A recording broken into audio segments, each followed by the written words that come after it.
Jain friends, welcome to Step for Special. Today in this video we will discuss DED IDMR paper 8 unit 3.4 prevention of multiple disability. आइए इसके बारे में जानते हैं कि किस प्रकार से बच्चे के लिए रोकथाम कर सकते हैं दिव्यांगता होने से।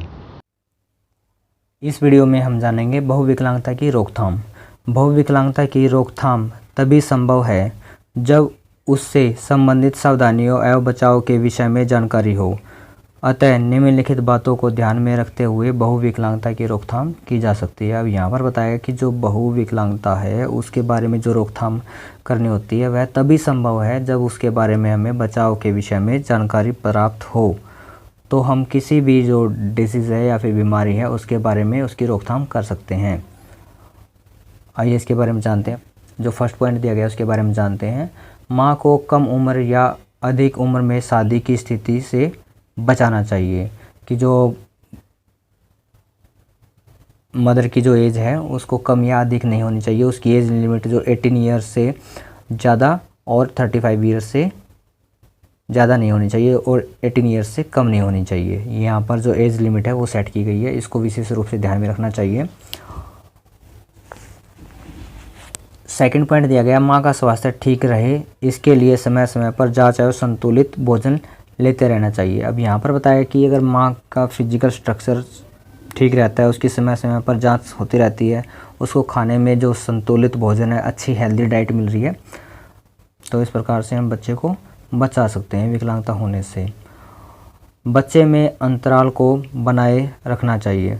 अब यहाँ पर जो बेबी के बीच में जो गैप है, गैप मतलब हम ऐसे समझ सकते हैं कि एक बच्चा जो पैदा हुआ है उसके और दूसरे बच्चे के बीच का जो गैप है मिनिमम 3 ईयर टू 5 ईयर का होना चाहिए, जिसकी वजह से जो मदर है, मदर का जो फिजिकली डेवलपमेंट है वो भी अच्छा से हो सके और दोबारा से बच्चे को कंसीव करने में उसको कोई प्रॉब्लम ना हो और बच्चे पर भी कोई बुरा प्रभाव ना पड़े।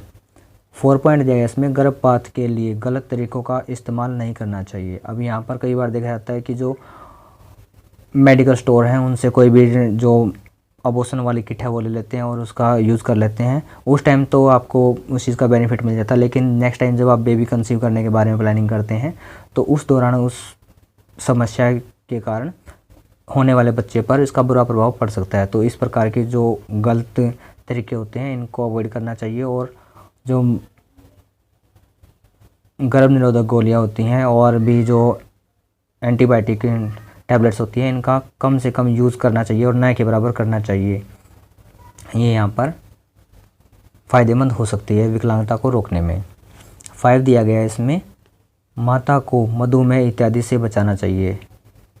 6 दिया गया, यदि रक्त समूह संयोगतः है तो उसकी जांच करवानी चाहिए। अब यहाँ पर बताया कि अगर जो RH फैक्टर होता है, रक्त समूह होता है, उसकी जांच करवानी चाहिए। उसकी वजह से भी होने वाले बच्चे पर बुरा प्रभाव पड़ सकता है, यहाँ पर बताया गया। 7 दिया गया, संक्रामक बीमारियों जैसे हर्पीज, रूबेला, मिजलस इत्यादि से बचना चाहिए। अब यहाँ पर जो कुछ संक्रमण वाली बीमारियाँ हैं इनके बारे में बताया गया जो विशेष रूप से प्रेगनेंसी के दौरान मदर को हो सकती हैं, तो बच्चे पर भी इसका बुरा प्रभाव पड़ता है। तो इस प्रकार की जो संक्रमित बीमारियाँ हैं इनका हमें ध्यान रखना चाहिए, इनसे बचना चाहिए।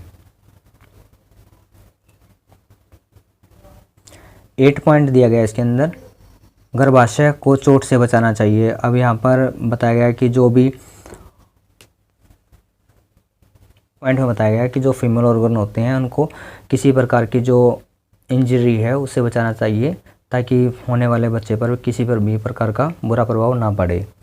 9 दिया गया इसमें, भावनात्मक दबाव अथवा चिंता से मुक्त रहना चाहिए। अब यहाँ पर बताया गया कि जो बच्चे की माँ है उसको अनेक प्रकार की जो घर में प्रॉब्लम्स होती है उनसे बचा कर रखना चाहिए। उनका किसी प्रकार का जो दबाव है या इमोशनल डिप्रेशन है वो नहीं होना चाहिए, अन्यथा जो होने वाला बच्चा है उसके ऊपर भी मेंटली ग्रोथ के ऊपर बहुत इफेक्ट पड़ता है और उसकी फिजिकली ग्रोथ भी इफेक्टेड होती है, जिसकी वजह से जो विकलांगता होने के चांसेस बढ़ जाते हैं। तो इस प्रकार की जो समस्या है उसको रोककर हम बच्चे को एक अच्छा जीवन देने में हेल्प कर सकते हैं।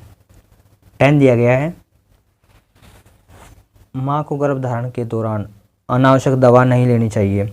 अब यहाँ पर जो बताया गया है, बेबी कंसीव होने के बाद किसी भी प्रकार की जो अनावश्यक दवाएं हैं वो नहीं लेनी चाहिए विदाउट डॉक्टर की सलाह के। 11 दिया गया प्राथमिक त्रैमासिक में एक्सरे इत्यादि नहीं करवाना चाहिए, कि जो बेबी कंसीव होने के जो फर्स्ट 3 मंथ होते हैं उसमें किसी प्रकार का जो एक्सरे वगैरह है वो नहीं करवाने चाहिए, उससे बचना चाहिए। अन्यथा जो एक्सरे की जो रेज निकलती हैं बच्चे के ग्रोथ के ऊपर बहुत ही ज़्यादा इफ़ेक्ट डालती हैं, जिसकी वजह से बच्चे के अंदर विकलांगता होने के चांसेस बढ़ जाते हैं। 12 दिया गया है विष, मादक द्रव, एसिटिक पदार्थ आदि से बचना चाहिए। अब यहाँ पर सीधे सीधे बताया गया है कि जो एल्कोहलिक होते हैं, जो स्मोकर होते हैं, उनकी जो सिचुएशन से बचकर रहना चाहिए। माँ को किसी भी प्रकार का जो नशा है उसकी एडिक्शन नहीं होनी चाहिए, और धूम्रपान के एरिया से भी उनको प्राय दूर रहना चाहिए। इस प्रकार से हम बच्चे को बचा सकते हैं। 13 दिया गया है सख्ती से अधिक मेहनत करने से माँ को बचाना चाहिए। अब जो भी फिजिकली हार्डवर्क होता है उससे भी माँ को बचाना चाहिए। जो भी काम करने का तरीका है उसमें कुछ परिवर्तन किया जा सकता है, जिससे माँ को हेल्प मिले और बच्चे को भी किसी प्रकार कोई नुकसान ना हो। 14 दिया गया माँ का समय समय पर टीकाकरण कराना चाहिए। अब यहाँ पर बताया गया कि जो प्राइमरी हेल्थ डिस्पेंसरी होती है उनमें जो भी स्वास्थ्य से संबंधित टीकाकरण किया जाता है माँ का, उसको समय समय पर करवाना चाहिए। 15 दिया गया उजाड़ दोबारा प्रसव करवाने से बचना चाहिए। अब यहाँ पर जो नॉर्मल डिलीवरी होती है उसके बारे में बात कही जा रही है कि बच्चे के डिलीवरी के लिए किसी प्रकार का जो टूल है या फिर ऑपरेशन है वो करवाने से बचना चाहिए। जहाँ तक हो सके, संभव हो सके, नॉर्मल डिलीवरी होनी चाहिए। 16 दिया गया इसमें अप्रशिक्षित दाई से प्रसव करवाने से बचना चाहिए। अब यहाँ पर बताया गया जो डिलीवरी के दौरान जो भी हेल्पर होते हैं, जो वर्कर होते हैं, वहाँ पर अनट्रेंड नहीं होने चाहिए। उनको अच्छे से जो नॉलेज है वो होनी चाहिए, जिसकी वजह से विकलांगता है उसको होने से रोका जा सकता है। 17 दिया गया इसमें प्रसव के समय दवा के अनावश्यक उपयोग से बचना चाहिए। अब यहाँ पर बताया गया कि जो बच्चा डिलीवरी हो रही होती है तो उस दौरान भी कई सारे जो इंजेक्शन और टैबलेट्स हैं, जो मेडिसिन माँ को दी जाती हैं, तो वहाँ पर भी उन चीज़ों की सावधानीपूर्वक उपयोग करने के लिए बात कही गई है। 18 दिया गया यदि बच्चा पैदा होने के तुरंत बाद न रोए जो उसे औधे मुँह लटा देना चाहिए। अब यहाँ पर बताया गया है कि अगर बच्चा डिलीवरी होने के बाद बच्चा अगर ना रोए तो उसको औधे मुँह लटा देना चाहिए, मतलब उसको उल्टा करके लटा देना चाहिए। हो सकता है कि उसका जो गला है, आर्टिकुलेटर्स है, उसमें कुछ फंसा हुआ हो, जिसकी वजह से वो सांस ना ले पा रहा हो, रो ना पा रहा हो। तो यहाँ पर बच्चे की हेल्प करनी चाहिए उसको रोने में और सांस लेने में। इस प्रकार से हम बच्चे को हेल्प कर सकते हैं। अब यहाँ पर दिया गया है 19 दिया गया यदि शिशु को दौरा आता है तो उसे तुरंत बाल रोग विशेषज्ञ को दिखाना चाहिए। कि जो भी चाइल्ड साइकोलॉजिस्ट होते हैं, जो चाइल्ड स्पेशलिस्ट होते हैं, उनको इसके बारे में दिखाना चाहिए अगर बच्चे को कोई दौरा वगैरह आता है, उसकी समस्या है तो। 20 दिया गया इसमें बच्चा कुपोषित न होने पाए इसके लिए उसके खान पान का विशेष ध्यान देना चाहिए। अब बच्चे की जो हेल्दी डाइट है उसका भी ध्यान रखना चाहिए कि बच्चा अगर अच्छे से डाइट लेगा तो उसका जो ओवरऑल डेवलपमेंट है वो भी अच्छा होगा। इस प्रकार से हम बच्चे को हेल्प कर सकते हैं किसी भी समस्या को होने से रोकने में। समय समय पर बच्चे का टीकाकरण करवाना चाहिए। अब यहाँ पर बताया गया कि बच्चा डिलीवरी होने के बाद बच्चे के साथ अनेकों प्रकार के जो टीकाकरण है वो करवाए जाते हैं, वैक्सीन लगाए जाते हैं। तो अगर वो हम समय पर कराएंगे तो बच्चे के साथ जो भी समस्या हो रही है या फिर होने वाली है तो उसका जो टाइम पर ट्रीटमेंट हो जाता है और उसको एंटीबायोटिक मिलने की वजह से बच्चे के अंदर किसी प्रकार की विकलांगता नहीं होती। ये यहाँ पर बच्चे के लिए रोकथाम के उपाय बताए गए हैं।